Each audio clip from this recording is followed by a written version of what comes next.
Mean राशि वालों, ये वीडियो पूरा देखिए, पूरा समझिए। आपसे ये गलती ना हो जाए, क्योंकि देवगुरु बृहस्पति अस्त होने वाले हैं और देवगुरु बृहस्पति अस्त लगभग 30 दिनों तक हो जाएंगे। अब 30 दिनों में कुछ ऐसी बातें हैं जो आपको नहीं करना है, करेंगे तो पछताएंगे, पछताना ही पड़ेगा।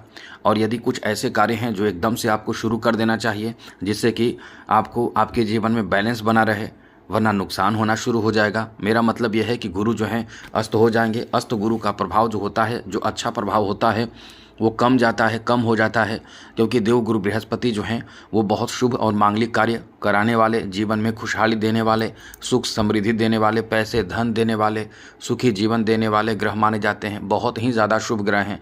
यदि ये अस्त हो जाते हैं, मतलब इनका प्रभाव कम जाता है, तो इनका शुभ प्रभाव भी कम जाएगा, और यदि इनका अशुभ प्रभाव है तो वो भी कम जाएगा।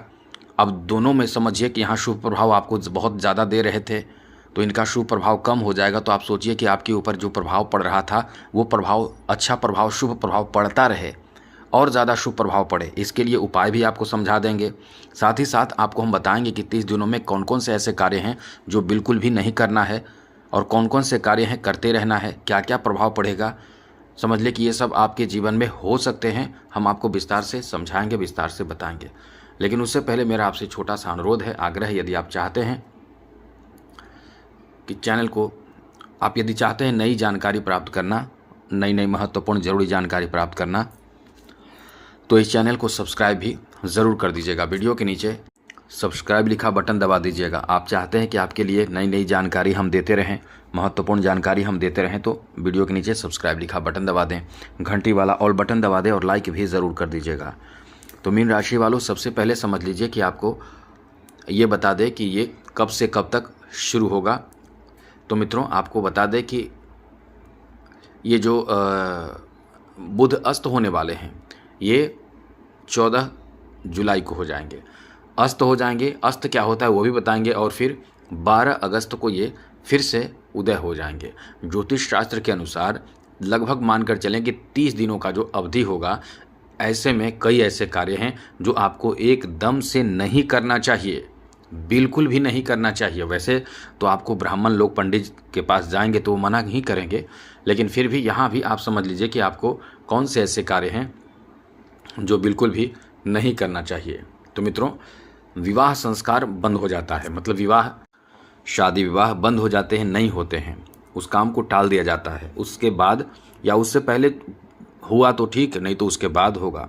इसके साथ साथ गृह प्रवेश, उपनयन संस्कार, या ये कह सकते हैं कि जनेऊ संस्कार, या फिर कभी कभी आप शादी फिक्स करते हैं, सगाई की बात होती है, चर्चाएं होती है, लेकिन शादी फिक्स करना ये नहीं होता। बात हो सकता है, चर्चाएं हो सकती है, लेकिन किसी न किसी शुभ चीज़ को देकर लेकर बात फिक्स कर दी जाती है। तो ये फिक्स नहीं आप कर सकते शादी विवाह।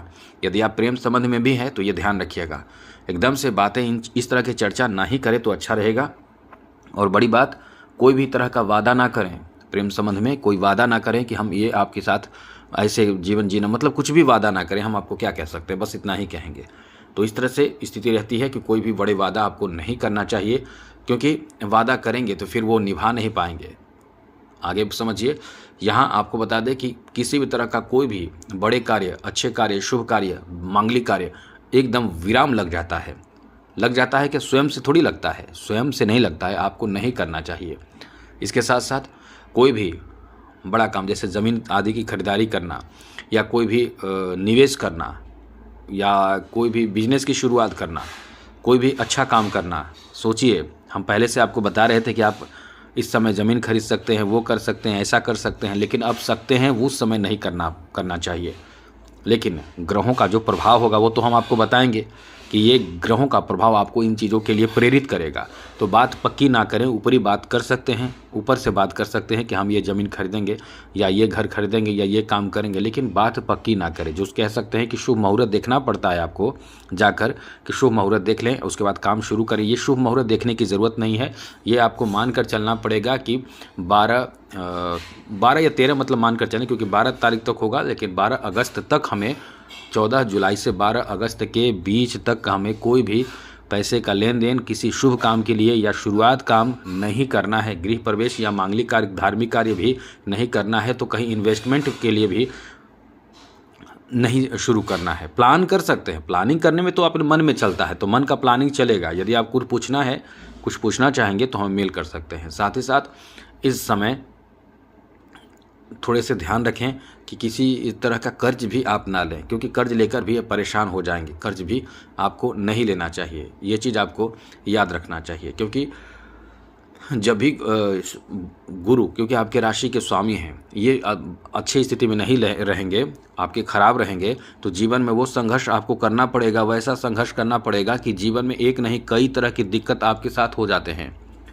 जैसे संतान के कारण परेशान, जीवन साथी के कारण परेशान, घर में परिवार के कारण परेशान, बाहर में ऑफिस में परेशानी, बिजनेस में परेशानी, पैसे को लेकर परेशानी। एकदम समझ लें कि जो आपको लाइफ, एक बात कह रहे हैं कि 100 साल का है, वो सीधे आपके 60 साल का हो जाता है। अब ये एग्जाम्पल दे रहे हैं, 100 साल ना समझें। अब 100 साल जिए, ये तो बहुत अच्छी बात है, सौभाग्य की बात है। तो हम ये आपको बताना चाहते हैं कि यहाँ इन चीज़ों का ध्यान रखिएगा। सबसे बड़ी बात आपके लिए अच्छी बात यह है कि अब प्रभाव आपके ऊपर क्या पड़ेगा देवगुरु बृहस्पति का। तो ये सुन लीजिए, गुरु का प्रभाव जो है वो आपके ऊपर, वैसे तो थोड़े से जो प्रभाव है वो कम जाएंगे। शुभ प्रभाव एकदम खत्म नहीं होंगे, शुभ प्रभाव कम हो जाएंगे। कम क्यों होंगे, खत्म क्यों नहीं होंगे? खत्म इसलिए नहीं होंगे क्योंकि देवगुरु बृहस्पति उच्च के रहेंगे, और उच्च की अवस्था में जो गुरु रहेंगे तो ये अपना प्रभाव अच्छा ही देंगे, लेकिन प्रभाव आपके पास कम आएगा। नहीं समझे बात? आप समझ लीजिए। जैसे सूर्य गर्मी के मौसम में बहुत तेज़ गर्मी देते हैं, लेकिन वही सर्दी के मौसम में सूर्य की जो प्रकाश होते हैं वो तो आपको लगते हैं कि बहुत कम है, आप सूर्य की रोशनी में बैठते हैं, वो जो तपिश होती है, गर्मी होती है, कम जाती है। उसी तरह से इनका जो प्रभाव है वो आपके ऊपर हल्का पड़ेगा। तो इसीलिए गुरु को अच्छा रखने की कोशिश करें। अब आपको हम बताते हैं कि गुरु के इस प्रभाव के कारण, मतलब गुरु जो अस्त होंगे तो उससे आपकी राशि पर क्या प्रभाव पड़ेगा, अच्छे से समझिए। गुरु के अस्त होने से जैसे संतान से जुड़े कोई परेशानी जो पहले से चल रही थी वो थोड़े से बढ़ जाएगी। साथ ही साथ कोई मार्गदर्शन आपको नहीं करेगा, कोई मार्गदर्शन करेगा भी तो फ़ायदा उठाएगा। ऐसे समय में थोड़े से ये ध्यान रखना चाहिए कि अपना मार्गदर्शन खुद या बहुत अच्छे लोगों के द्वारा ही आगे बढ़ें तो अच्छा रहेगा। थोड़े बहुत ज्ञान में होता है क्या कि आपके मन में डाउट होने लगेगा किसी चीज़ को लेकर, तो आपके खुद का जो कह सकते हैं कि ज्ञान अनुभव ही कभी कभी कम पड़ जाते हैं। यहाँ गुरु के अस्त होने से कुछ सुख सुविधाओं में कमी आ जाएगी। मतलब आप यदि आराम से रह रहे हैं अभी, तो वो आराम आपका थोड़ा सा काम में बदल जाएगा, थोड़ा काम ज़्यादा बढ़ जाएगा, काम ज़्यादा करना पड़ेगा। और कला क्षेत्र से लोग जो जुड़े हुए हैं उनको चुनौतियों का सामना करना पड़ेगा। साथ ही साथ इस समय निर्णय लेने में थोड़े बहुत बाधा भी उत्पन्न होगा। कभी कभी आपको लगेगा ये करें या ना करें, क्योंकि मन का एक तरह से कह सकते हैं कि भ्रम उत्पन्न होगा। अब इसमें करना क्या होगा वो भी आपको बता दें। कोई वरिष्ठ लोग, जो अभी फ़िलहाल अभी नहीं बताएंगे, पहले ये बता देते हैं कि प्रभाव क्या रहेगा। कोई वरिष्ठ लोग होंगे, कोई आपके चहेते होंगे, रिश्तेदार होंगे, अपने होंगे, जिनके साथ आपका बहुत अच्छा कॉम्बिनेशन है, बेहतर बातचीत है, उनसे आपके कह सकते हैं कि रिश्तों में थोड़ी कमी आ जाएगी, थोड़े से अनबन या कुछ भी ऐसी होने की भी संभावना रहेगी। तो इस तरह की स्थिति भी बनेगी। साथ साथ इस समय जैसा कि देवगुरु बृहस्पति की जो दृष्टि है भाग्य भाव पर है, तो किस्मत थोड़े कम साथ देगा।